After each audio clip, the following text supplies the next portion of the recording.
श्रीराम काय बिल्डर आहे त्याने केली. स्वामी काय कशी पद्धत केली, नेमकं काय कारण? घराबद्दल, जागेबद्दल. काय म्हणजे काय एग्रीमेंट झाला की त्यांनी बडकवलं की अतिक्रमण केलं, काय नेमकं? अतिक्रमण नाही, त्याने पहिले रजिस्ट्री केली आहे आणि ती इलिगल झालेली आहे. त्याने चेक दिले आहे, सगळे बाउंड झालेले आहेत चेक, समजलं.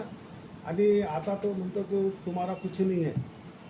तुमच्या मुलीची भूमिका काय आहे, लहान मुलीची? त्याने लहान मुलीची भूमिका मी काय सांगू शकत नाही, मला काही संबंधच नाही तिथे. लहान मुलीला पैसे त्यांनी दिलेले आहे बिल्डरांनी, मग अशा वेळेस तुम्ही म्हणतात फसगत झालेली आहे, तुम्हालाही दिलेली आहेत 50 लाखांच्या वरती. मुलीला कशा देतील? मी असून मी माझं आहे, सगळं प्रॉपर्टी माझी आहे, मुलीला कसं देतील? मालक कोण आता तो होते? कुणालाही देऊ मालक, शकत त्या नाही. भूखंडाचे मालक कोण होते?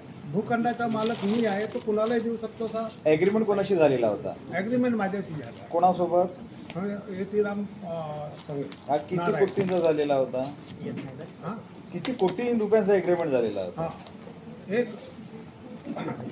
एक 35 मध्ये. किती तुम्हाला त्यांनी आतापर्यंत किती रक्कम दिलेली आहे तुम्हाला? त्या मुलीला माहीत आहे किती दिले आहे. अंदाजन अंदाजे 45च्या जवळ किंवा 50च्या जवळ जे काय उर्वरित रक्कम त्यांनी दिली नाही, मागणी केली, काय म्हणणं आहे त्याचा?